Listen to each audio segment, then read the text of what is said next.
I'm Brian Paddock. I've been lawyering for 35 or 40 years, sort of lost track. And I'm Mary Mastin, and I've been lawyering for maybe about 5 years less than he has.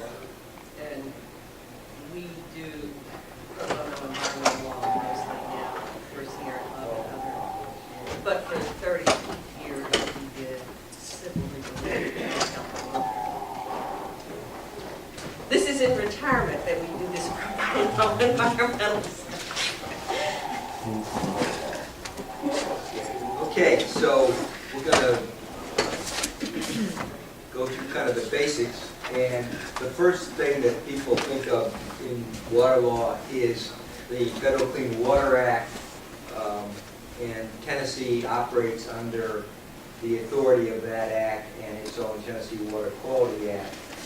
And Paul Davis, who actually ran water pollution control until the middle of last year, when he was pushed out because he was doing a fairly good job. Water pollution control of the Tennessee Department of Environment and Conservation, Right. which has lost in droves a lot of staff. I mean, all the people who were Last year they for sort of did a decades. purge. It's now the department focused on customer service and easy processing of permits, but it should be doing something. So, basically, the Federal Clean Water Act says you're not supposed to put stuff into the water unless you have a permit, and we'll go through kind of what some of these standards that the permits are supposed to protect. And in some respects, Tennessee water quality law is stronger, you'll see, but basically, That 402, section 402, is that the Federal Clean Water Act? these are federal. So either the permit and the discharge are restrictive and focused, and you have to meet their standards. Now this is interesting, kind of Ed Muskie from Maine introduced the Federal Clean Water Act after he met with a scientist who had been studying the Androscoggin River and the fact that it had become essentially damn near non-supporting for fish and aquatic life. And in that era, President Nixon was actually supporting environmental legislation, and that's the era of the Clean Water Act, the Clean Air Act, RCRA, which governs solid waste, and so on. And most of us don't think of Nixon as the environmental president, but he actually wound up, one way or another, doing this. But with the Clean Water Act, he was told by his staff that it was just going to cost way, way too much to have clean water standards in the United States, even though there was a pretty substantial public demand because they were seeing things like rivers catching on fire from industrial waste that was floating on the surface. And when the river in downtown Pittsburgh caught fire and burned for many days, why people said, wait a minute, we've got to do something about what's happening to our water. So Howard Baker was our Tennessee senator at the time, and he was a very wealthy man. He's a fantastic photographer. He's got some photography collections. He's certainly no liberal by any standards. He's got a lot to answer for in terms of the environment. But he was on the right side of this. And sure enough, virtually immediately after Nixon vetoed it, why both the House and the Senate. Can you imagine there was a Congress like that felt that way about environmental legislation? Now, some of what Nixon feared in terms of the costs and so forth have continued to plague us in terms of actually getting to clean water. But this is the mechanism, the National Pollution Discharge Elimination. Some people call these NPDES permits. I generally still call them NPDES. And EPA, the system in the Federal Clean Water Act is that EPA has to approve much of what the state does and can actually review its grant of individual permits. And all the Region 4 states in the southeast of which we're part are authorized. So that's EPA region. EPA Region 4. And you can sort of read that backwards. This is a system for the elimination of discharges of pollutants. And it allows the discharge of pollutants, albeit under restrictions that, and ultimately, to some extent, the Clean Water Act was a technology forcing situation. It basically said that we're going to set standards and limitations in these permits and in our targets for water quality standards, and the inventiveness of American industry and scientists is going to give us the devices to suck the bad stuff out of the water, and so it's discharged cleaner. And that's exactly what's happened. And the costs associated with developing and installing that technology to this day hurt the feelings of some people because it comes out of what you can give the stockholder.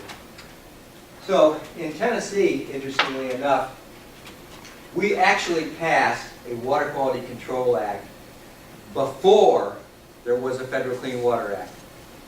And it's appropriate that we're having this at a law school because it was actually written by students under the supervision of a visiting professor at Vanderbilt. So is that student, Paul Sloan, That is- was later the deputy commissioner of TDEC? Paul Sloan eventually, at one point under Governor Bredesen, became the deputy commissioner for what's called environment at TDEC, which is the regulatory side of the Tennessee Department of Environment and Conservation. So we did it ahead of anybody, and we have a very, very strong statute.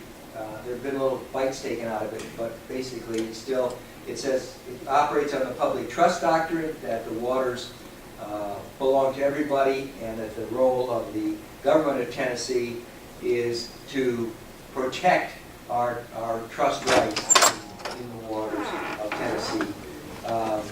So this is a very good thing to cite, this, the waters of the state are held in public trust. It's really strong. So this is TCA 1693-101. So in our statute, it's this becomes essentially the definition of pollution. You're not allowed to alter the physical, chemical, radiological, biological, or bacteriological properties of any waters of the state.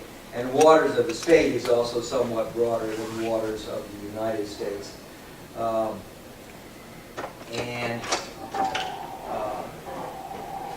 There it's essentially, notice at the beginning it says, that unless you're putting this into a wastewater treatment system, why you can't directly discharge anything that's going to change that. And that's pretty broad. And of course, you have to get a permit to discharge from any treatment works, and you're not allowed to put any wastes in that are not specifically allowed by permit. And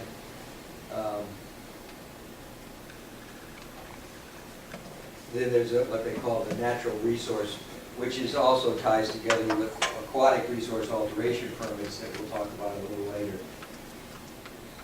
So these are some of the discharges that are regulated under both the Federal Clean Water Act and under state law, including concentrated animal feeding operations, CAFOs.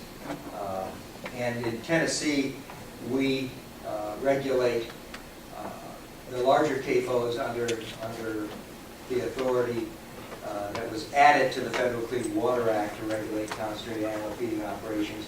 When the Farm Bureau came in and said, you're actually applying those regulations to CAFOs that are smaller in terms of the number of animals, and you shouldn't be doing that, the state said, okay, well, we'll just do it under a state permit.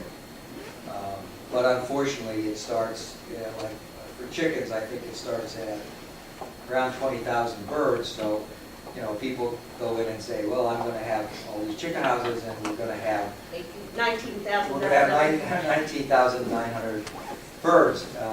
And that can be as much of a problem for one water quality and other things for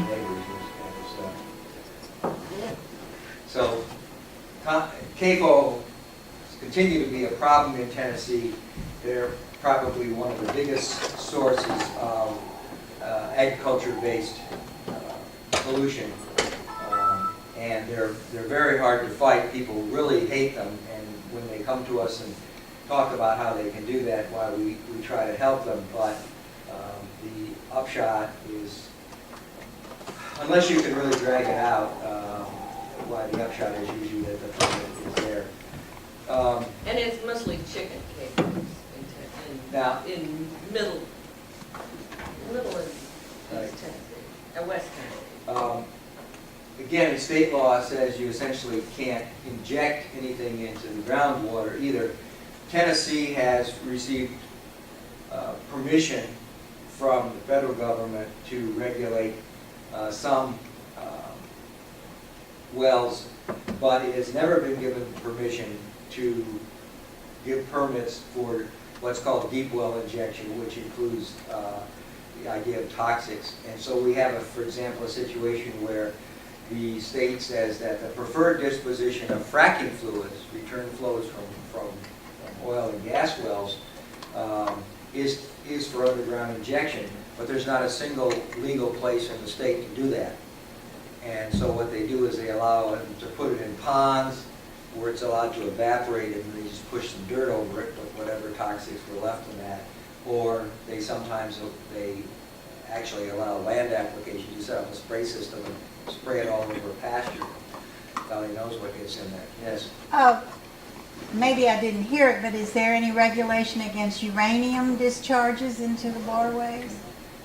You can't change the radiological condition Supposedly. with a discharge. But Oak Ridge is doing that all the time. Well, if Oak Ridge is doing that without a permit that recognizes that and allows it, why they're violating the law. And we're going to talk a little bit about citizen enforcement. I haven't looked at the kind of discharge permits that Oak Ridge National Labs or DOE may have for some of those operations.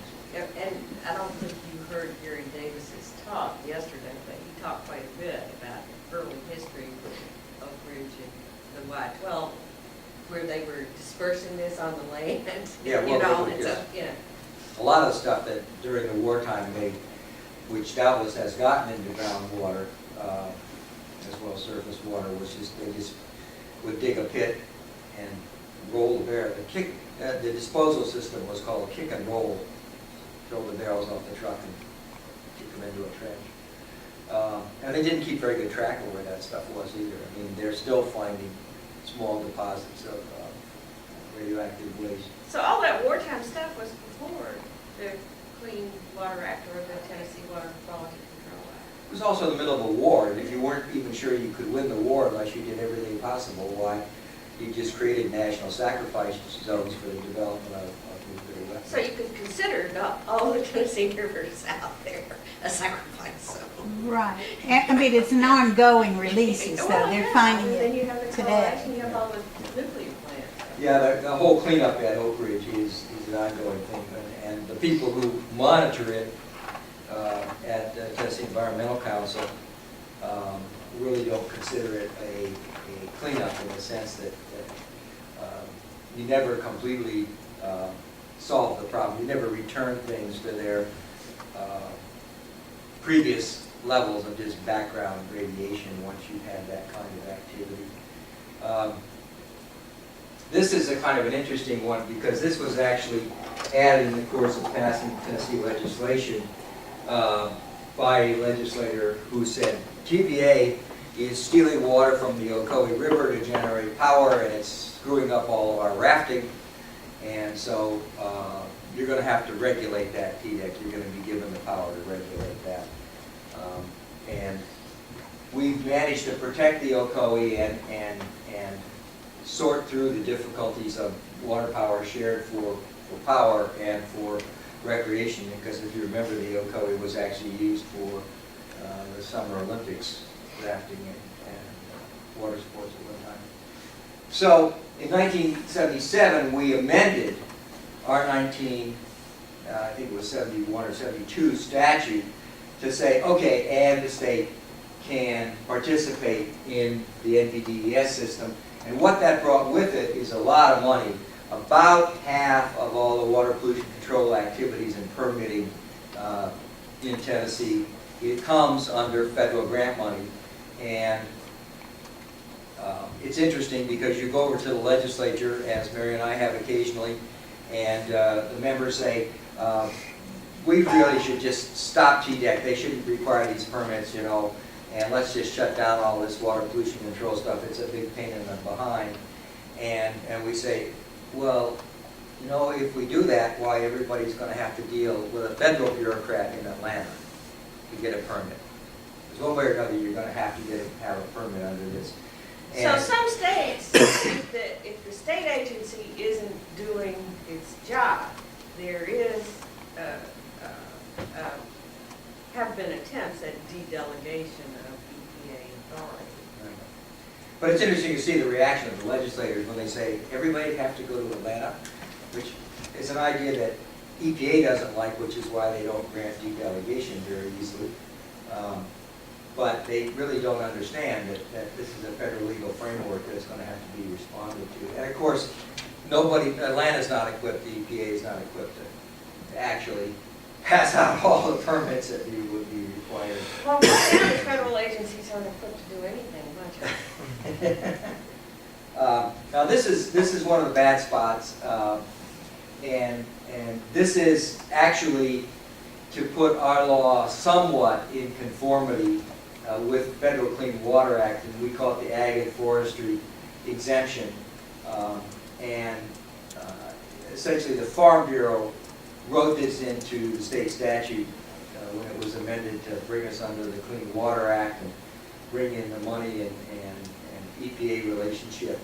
1977. Yeah, and it's been a big problem because forestry, aka lobbying, can really lead to a lot of sediment water pollution. Agricultural runoff, which is generally non-point of pesticides and fertilizers and animal feces and so forth, is an ongoing problem that has not really been solved.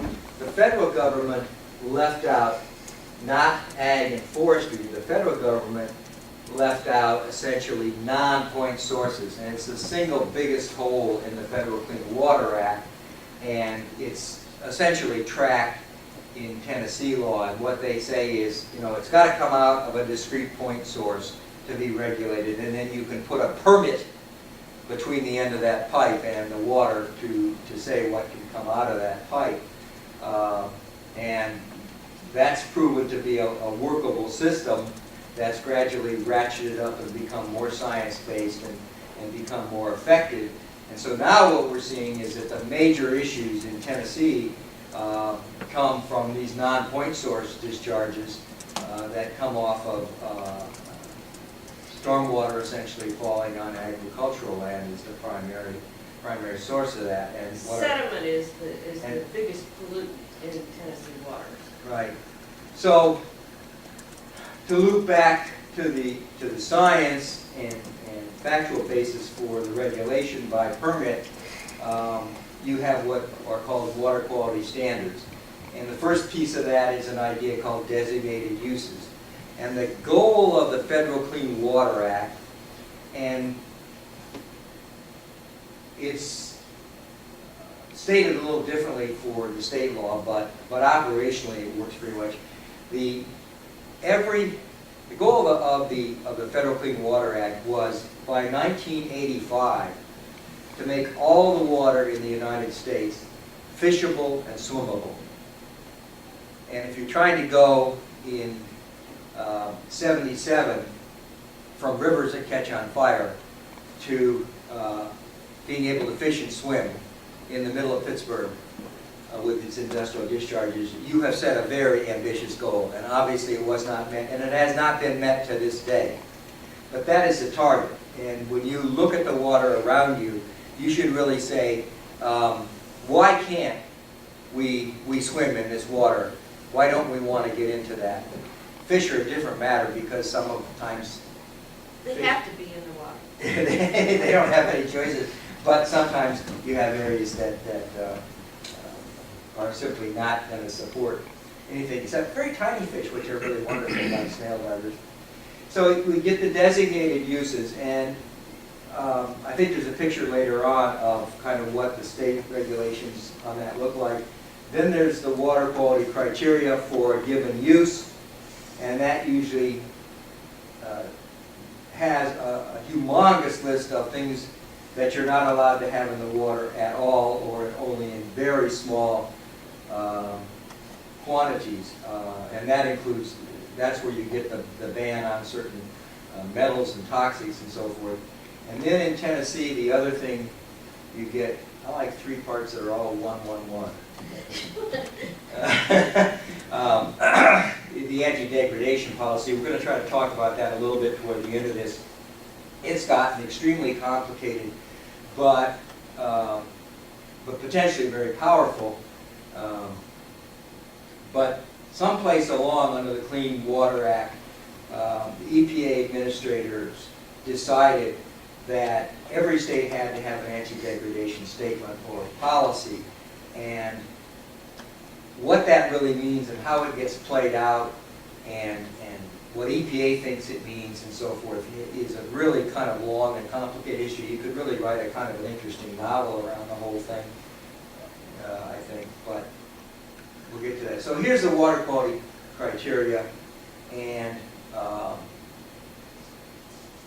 notice that now we have a water quality oil and gas board. One of the actions in the last couple of years of Governor Haslam was to go back and have Tennessee law amended to abolish the oil and gas board and put a couple people, one representing oil and gas interests, actually 2 representing oil and gas interests, on the water quality board. And they know an awful lot about there, and that their job is at any time fracking or other issues of water quality related to oil and gas production come up. They're there to defend the industry. The rest of the time they sit there and look a little baffled by all these other issues of pollution discharge permits and so forth. So that adds even more seats for industry. There's one supposedly environmental representative. And we'll get to the composition of the board toward the end of this. And this is where you find the anti-degradation statement going on down. And as you can see, the use classifications can be divided up by water basins. But again, this is the goal, and most of the waters in any given area, the use classification should be fish and aquatic life, fishable, swimmable, 1 and 2. And it's really, we really don't try to have water that's only useful for these things. Although if you're talking about livestock water and wildlife, you're really talking about water that really should be pretty good. And drinking water supply there's actually relatively little water that's targeted for drinking water supply because it has to start out pretty clean, and you protect it by not letting much of it get put into it. Navigation applies to your larger streams and then industrial water supply. But again, the target for virtually all the waters of the state is those first 2. And the water quality criteria talk about how clean the water has to be. You can have a narrative or a numeric value about to the quality of the water or the limitation of what's put into it. The way act has really worked, both Tennessee and the Clean Water Act, has been based on science, because essentially industry and other people who want to discharge will challenge any water quality criteria that they think that the department doesn't have the science to defend. The federal government, EPA, puts out a set of water quality standards that it sort of says these are recommended for every place. But if a state has to visit those water quality standards every 3 years and see if they should make some changes, and the EPA attitude is we have to approve what the state does, and so if you want to do something different than these recommended standards, you've got to show us the science in your state that shows. For example, you know, if you don't like the selenium standard, for example, which has been quite controversial and complex over the years for selenium discharges, why you need to go in and really show us that there's so much natural selenium that you can't possibly beat that selenium. And that's only, the teaching example of that is California, where they have, I think, the only state that really has standards in certain specific places for selenium that are different than the national standards, but they spent a humongous amount of time and money figuring out that issue and getting EPA to approve sort of area by area changes in the water quality standards. And they can be localized to ecological regions, and you've got to do it every 3 years, although in Tennessee we started in advance of the 3-year period, and we usually take about 2 extra years, so it winds up being at least a 5-year cycle.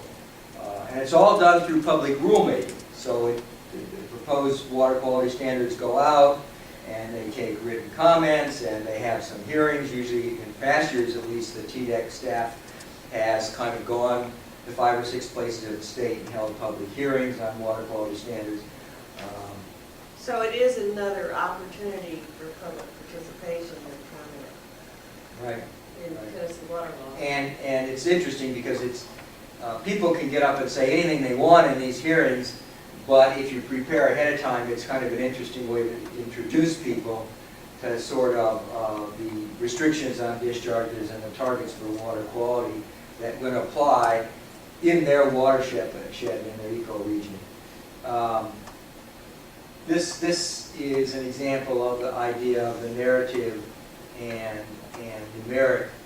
You know, pH is a numeric kind of thing, and that's basically pretty good, although there are some places in Tennessee where you have natural conditions of acidification that put you below pH 6, that kind of thing. And so there are fights at the individual permit level about whether you can essentially get around that standard.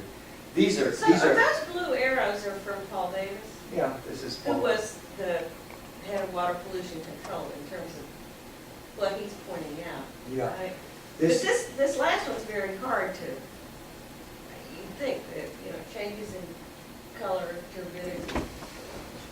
I kept thinking about this in early stuff in coal mining, but I haven't ever been able to make it happen.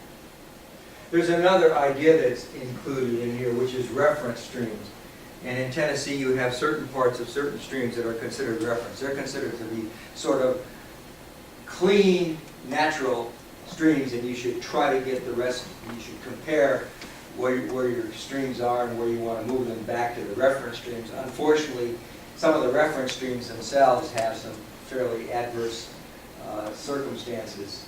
So in our area, Spring Creek is a reference stream. Part of it. Yeah. Part of it is.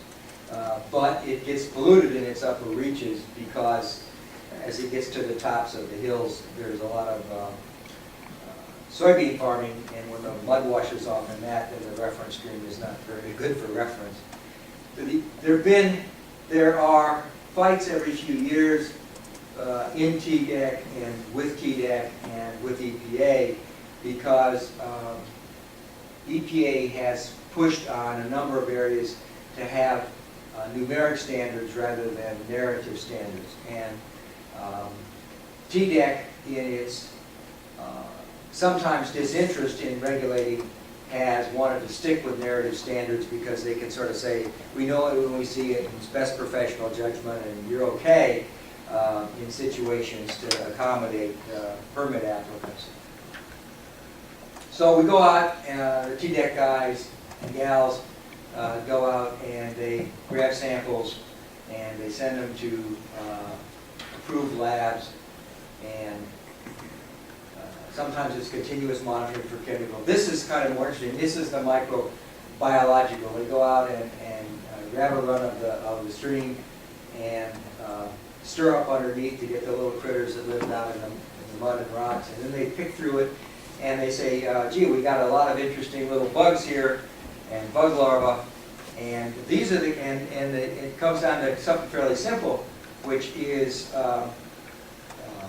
these kind of bugs like really clean water, and they'll only reproduce in really clean water, or these kind of bugs really like kind of nasty water. They must be some nasty kind of sewer stuff or agricultural runoff that encourages that propagation. So when you look at the microbiological condition of a stream segment, that's what it's telling you, and there's a numerical scale for that, and you can actually find the reports from this sampling. They rotate through the watersheds. Unfortunately, there are less than a dozen people in the entire state who do this, and they have to rotate through the entire streams, and that's why 85% at least of Tennessee's stream miles have never been measured for their biological quality.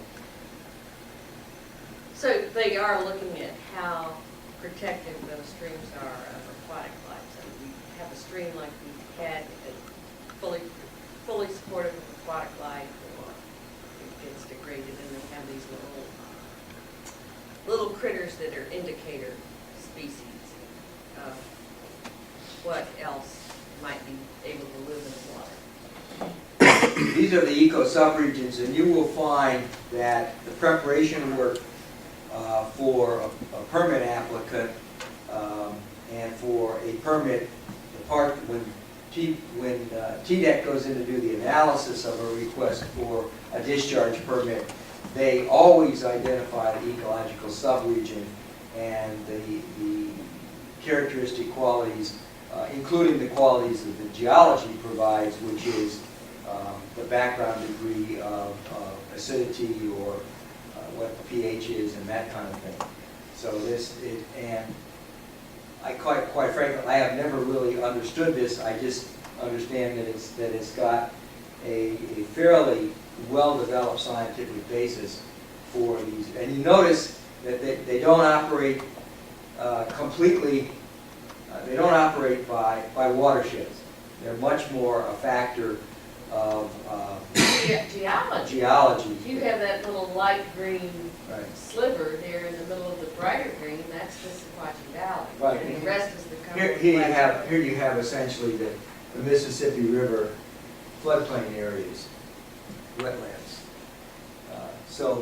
And you have different conditions up in the mountains in East Tennessee there, and so on. So this is a truism that the better the science, the better criteria, and this doesn't say, it says micrograms per liter. It doesn't say what the pollutant is that is being measured here, but you can see that they have continually tried to ratchet down whatever this particular pollutant was. And now you've got things like the fact that we're putting all kinds of stuff in the water, including the water that comes out of our wastewater treatment plants. Our wastewater treatment plants are not designed to deal with drugs. They're also not designed to deal with household chemicals. We have in our society this notion called away. We throw things away. Well, there is no away. The away is the doorway to somebody else's house, to somebody else's water, to somebody else's land. and so forth. And we've done some studies, including the ones at the wastewater treatment plant in Cookeville in Putnam County in Tennessee. We've measured the amount of these things that go in and then the amount of these things that go out. And it's clear that the treatment system is not affecting them at all. And you can wind up getting some nasty stuff put back in the water.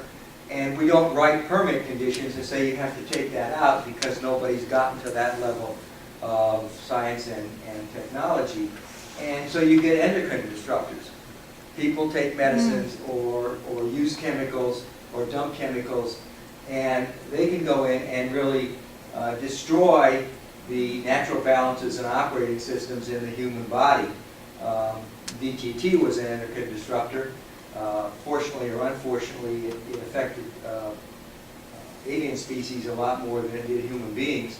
So in Cookeville, the water treatment plant, so water goes down to the sewage disposal plant. The water goes down to Center Hill Lake and comes back up to the city of Cookeville for drinking. You posted a hearing about another one on the Harpeth coming up. The last one that the Harpeth Association was trying to block was just upstream from drinking water intake, Right. proposed new expansion of drinking water intake, and it would have been like 40 to 50% of the in-stream flow at low flow during the summer, where it hits the intake, would have been affluent. Ugh. You have, I mean, you have that situation where you're discharging treated sewage upstream of water intakes. You have places where you have leaking garbage dumps, solid waste dumps upstream of water intakes. And you have Cookeville, for Oh, it's example, treated. has a situation where it dumps into a stream that during low flow, 90 to 95% of the stream becomes treated effluent, which is not fun if you're living right downstream, and particularly if the water level suddenly brings that up into your yard. So this is another thing that we, obviously that didn't work out at the bottom.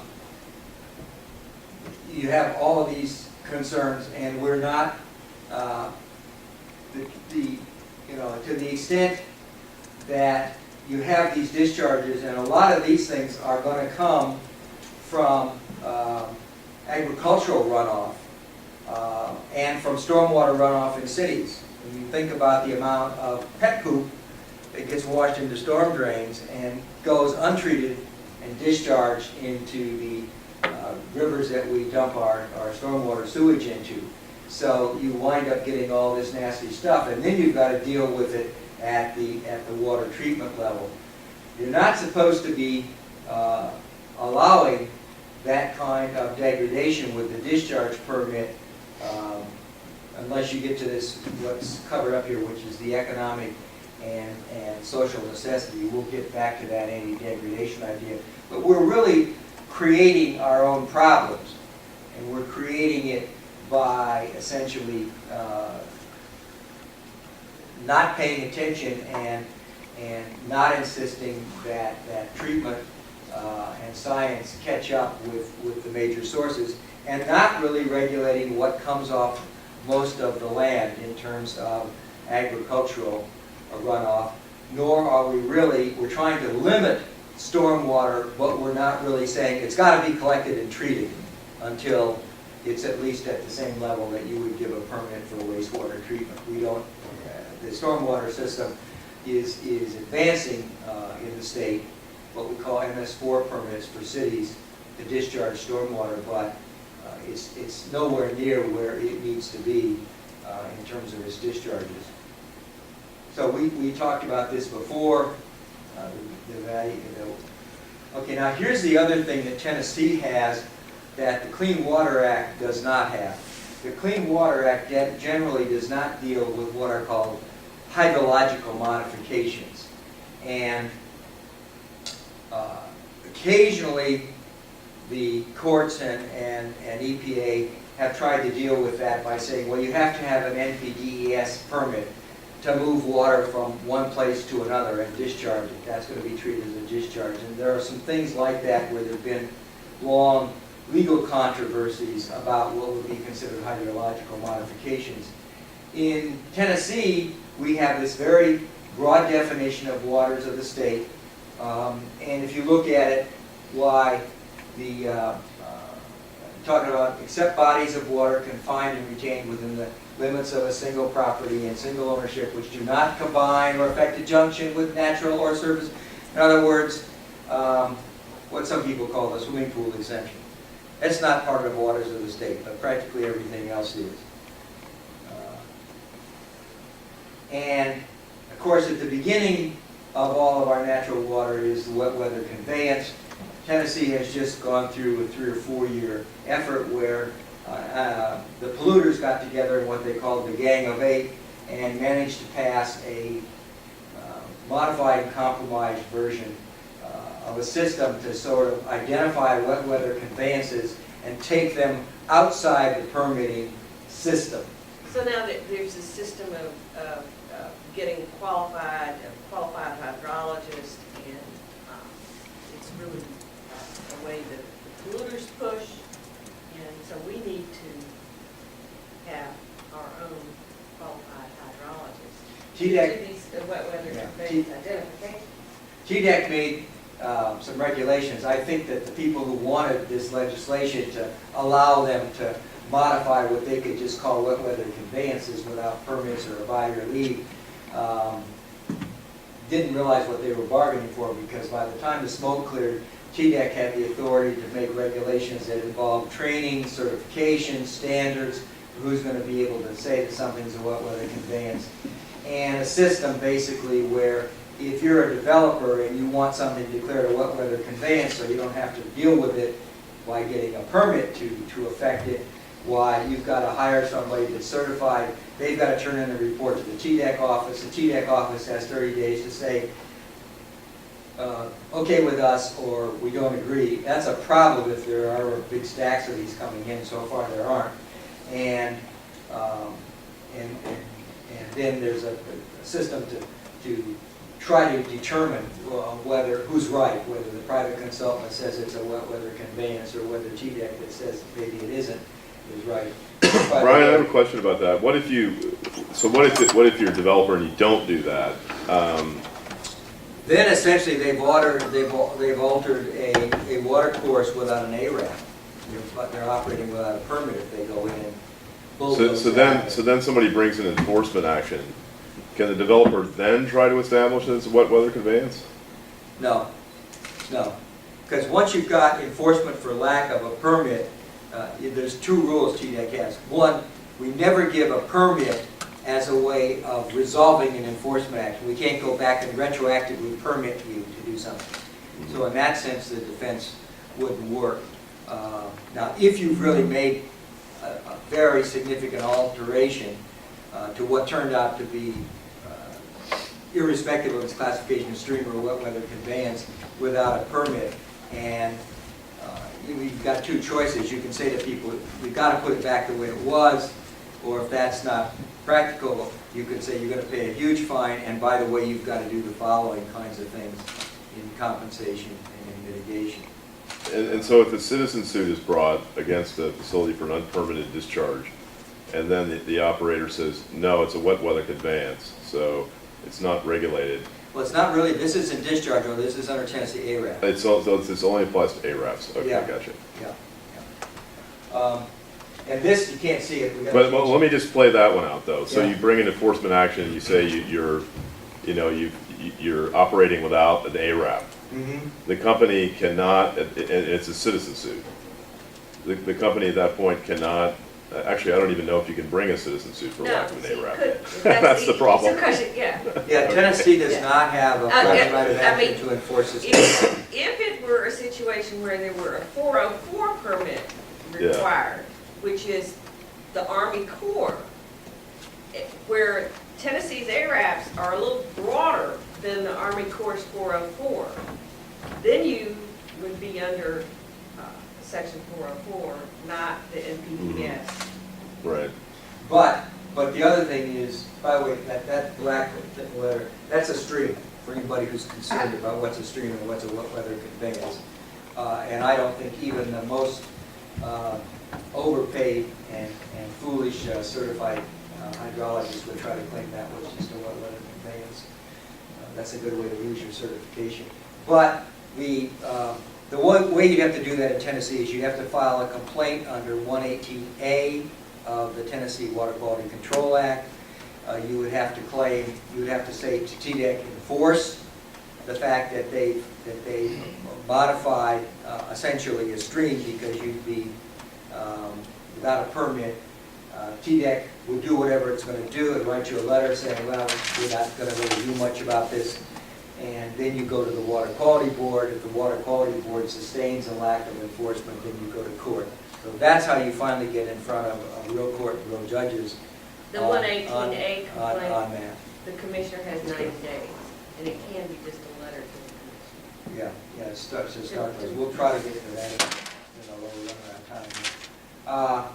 So under ARAP things, this is the kind of thing, you know, you would never get a permit for this, but this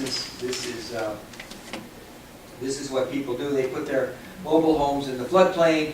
A flood comes and then they say, gee, we better just widen and deepen this channel so that it'll all stay in the channel. Of course, it doesn't work hydrologically, particularly when we have these severe storms we've been having the last few years.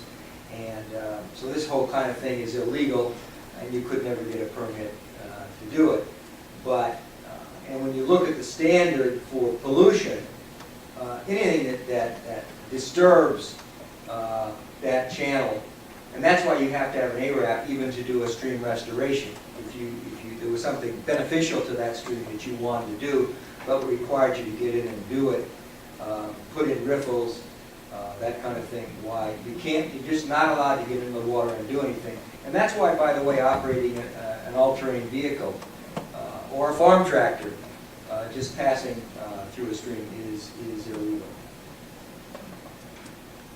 So you got to do things like maybe build roads over streams, and so ARAPs are available that are individualized, where you essentially move the stream around, the flow of the water around, and in the quiet water then you're allowed to install your culverts or put in your bridge footings and that kind of stuff.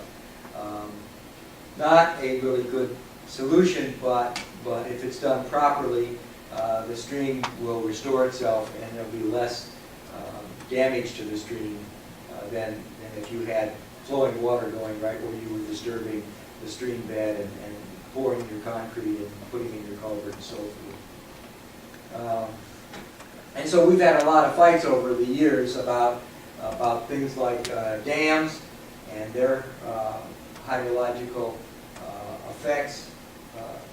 And you can see here there's this big rock riprap that's held in place with wire mesh, and the thing is covered up. But you know, so in an effort to do these kinds of things, and you can see the stream on my right side is full of mud, and something's happening upstream there. Somebody's plowed a field or done a development and obviously not done the right kind of sediment control. So there is this exemption, and it includes this farm exemption and forest exemption, and that's proven to be a problem. And if you can't quite see them easily, but there's a lot of black cows back in that forest, and they're just making a mess of that whole area, and whatever comes off of that is obviously going to be polluted, and some of it may be mud and some of it may be discharges, as you were, from the cows. So this continues to be the non-point source pollution is the biggest hole in the Clean Water Act, and it's still the biggest hole in the Tennessee Water Quality Control Act. So basically, for both discharge permits and for ARAP permits, you have two kinds. You have individual permits, which require public notice, and we'll show you how you get that, and general for kind of routine activities. And you don't get public notice. You don't get public notice. The only time you get to comment on general permits is when the rules are adopted every few years to define what they are and what they're going to allow, and they consider that to be the public notice and comment. So these are the list of ARAP general permits. that the local TDEC office or the Nashville office can issue. And recently I've been working on a permit with people, and we've had a chemical plant that wants to take a bunch of water out of a relatively low flow stream, and it says, we want a general permit for intake and outfall structure, which would be their screens and pump house. And we want to take 1 million gallons a day out of this low flow creek. And as I went through this with my class, why the first hand up said, well, wait a minute, there's no general permit for taking the water out. They allow you, you may be able to get a general permit to put the pump in and catch the water, but you can't take it out of the stream under a general permit. So this is typical of the federal law and of state law. Unfortunately, there's way too much lip service to this, and the permit writers are not very well trained. But the first thing is to avoid having any impact at all. And the second thing, if you've got unavoidable impacts, is you're supposed to minimize the impact, and then failing both those, you compensate or mitigate with the goal of no net loss of the water resource values, which are the ecosystem services. So you're still talking about Tennessee ARAPs? Tennessee ARAPs apply this same analysis, even though that's a Clean Water Act. That's the Federal Standard. Clean Water Act, and the Right. Section 404 permits are The core. the Army Corps' responsibility, so as opposed to, well, EPA's in there too. But the Corps of Engineers cannot give a 404 permit for what's called dredge and fill in wetlands and for certain stream disturbances unless they have a certification under Section 401 that the state says this is not going to adversely affect water quality. So they've got to have either a letter from TDEC that says that, or an ARAP permit that says, well, you can do this, but only this way under these conditions. So to drill down a little further, you get an analysis of the alternatives to try to figure out what's avoidable and what's not avoidable. The permit applicants do a very poor job of that. There's usually, if you've got a good permit writer, a lot of back and forth. They should push back and say, you've got to convince me there's no other way to do this. And in the Sixth Circuit, which is in Tennessee's in, there's actually law that says you've got to look at alternatives that include doing what you want to do, building your shopping center on another piece of land that you don't own, because you're going to disturb wetlands so much. I've never convinced TDEC that just looking at the land you own for alternatives analysis is inadequate. But then we've never had to go to the mat in a court on that. Compensatory mitigation, replacement ratios, and so forth, these all kind of get complicated. There's financial considerations, and there's also a new core permit policy that allows going to mitigation banks relatively quickly with, in my mind, inadequate analysis of alternatives, avoidance, and mitigation. Not mitigation, but minimization. So you want that mitigation to be done in the same watershed and not As close as possible, yeah. some out-of-county. You know, and the failure to do avoidance and the failure to do minimization has caused the loss of most of our urban streams. Our cities are laced with underground conduits that used to be the natural water courses. Okay. So any degradation is way too complicated, but it can be a potentially very powerful weapon. So when you start looking at permits or ARAPs, try to figure out if any degradation analysis is going to be required. If it's a high-quality water, they can't degrade that water unless they can show there's economic and social necessity. And you can have input and ostensibly win a case on that basis. And so where do you go to look for any of this stuff? Well, you have the 303D list, which the states identify impaired waters. And they put that list out every 3 years.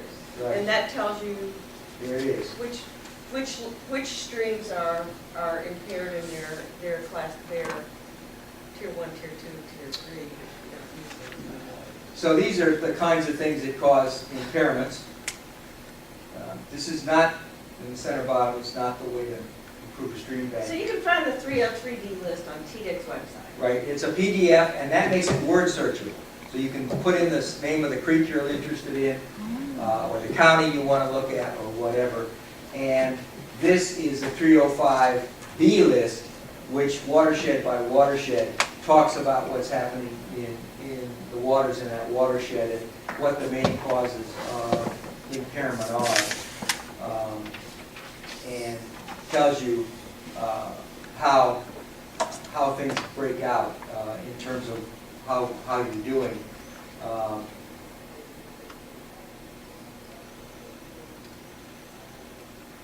So this is the 303D list, and as I said, you could go down, if you were looking for Silver Spring Branch, you just type that in, if you know the right name. Even if you use Silver, you'll get anything like that in any county, and you can go through and find the one. And then it'll say, you know, what's happening. Well, what you've got here is you've got a stormwater discharge from a nearby city, and that's caused a loss of biological integrity. The MS4 is the municipal Yeah, it's what stormwater. is, municipal, Stormwater program. yeah. Well, there's 4 S's, that's why it's Oh, called. right. So here's another place to look. EPA keeps this. I don't even know if this website's up right this minute. And TDEC puts out by email this list of proposed permits.